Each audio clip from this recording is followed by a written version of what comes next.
Have you ever noticed how the air gets cooler as you climb a mountain? It's a common experience. The higher you go, the colder it gets. Standing on a mountain summit, you might even find yourself surrounded by snow, even on a summer day. This fascinating phenomenon, observed across the globe, can be explained by the relationship between altitude, air pressure, and temperature. This change in temperature isn't just a curiosity, it shapes our world in profound ways. It influences everything from the types of plants and animals that can survive at different altitudes to the weather patterns we experience. Understanding this phenomenon allows us to appreciate the interconnectedness of our planet's systems. In this exploration, we'll delve into the science behind why higher altitudes experience cooler temperatures. We'll uncover the role of air pressure, explore the concept of the lapse rate, and journey to some of the world's most dramatic high-altitude environments. So, whether you're an aspiring mountaineer, a curious mind, or simply someone who enjoys a cool breeze, join us as we ascend into the fascinating world of altitude and temperature. Before we can understand why temperature drops with altitude, we need to understand altitude itself. In the simplest terms, altitude refers to how high something is above sea level. Sea level, of course, is the average height of the Earth's oceans. It serves as a convenient reference point for measuring elevation. When we talk about a mountain being a certain height, say 10,000 feet, we're talking about its altitude above sea level. The higher the altitude, the farther we are from sea level, and the closer we are to the edge of Earth's atmosphere and the vacuum of space. Now, let's consider air pressure. The air around us isn't just empty space, it's a mixture of gases, primarily nitrogen and oxygen, that have weight. This weight presses down on us, creating what we call air pressure. At sea level, the air pressure is relatively high because the entire weight of the atmosphere is pressing down. However, as we ascend to higher altitudes, the weight of the air above us decreases. This is because there's simply less air above us pushing down. As a result, air pressure decreases as we go higher. This decrease in air pressure is directly related to the drop in temperature we experience at higher altitudes. To understand this link, we need to delve into the way air molecules behave under different pressures. The relationship between altitude and temperature is not random.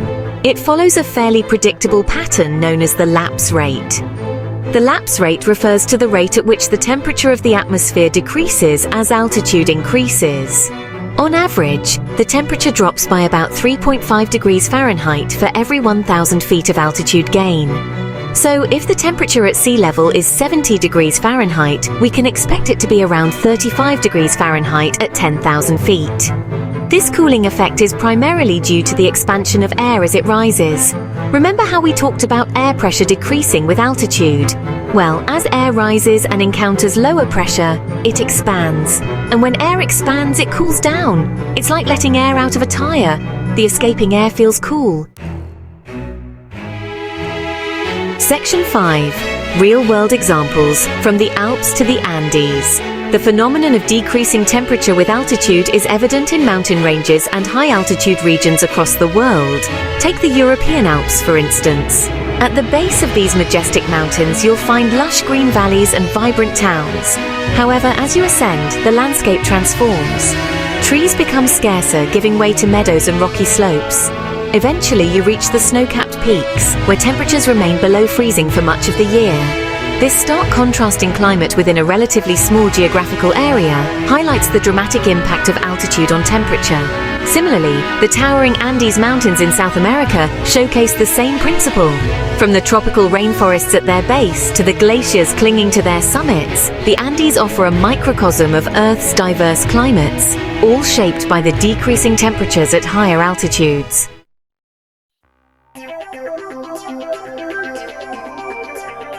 Section 6. The science of staying warm. This understanding of why it gets colder as we ascend has practical implications, especially for mountaineers and adventurers venturing into high-altitude environments.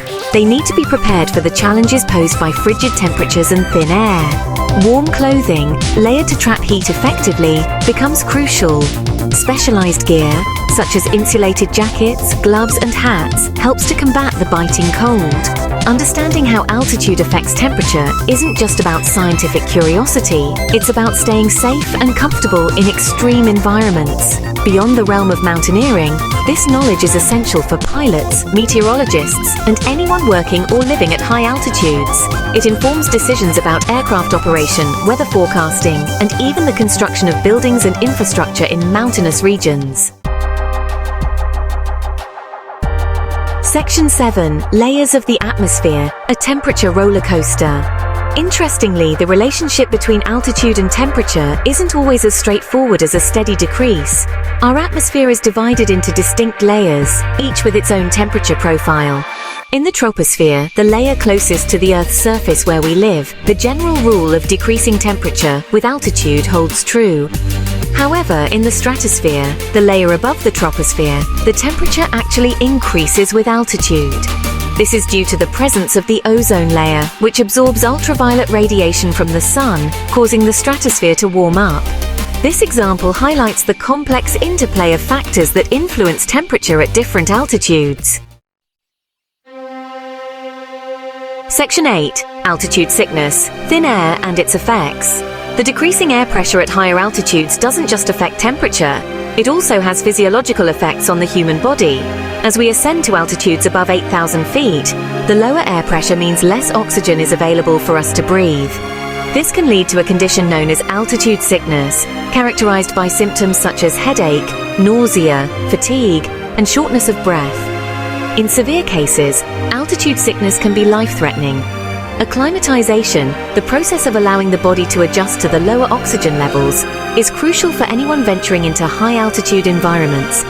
Understanding the link between altitude, air pressure, and oxygen availability is essential for preventing and managing altitude sickness. It allows us to make informed decisions about our ascent rate, hydration, and the use of supplemental oxygen if needed.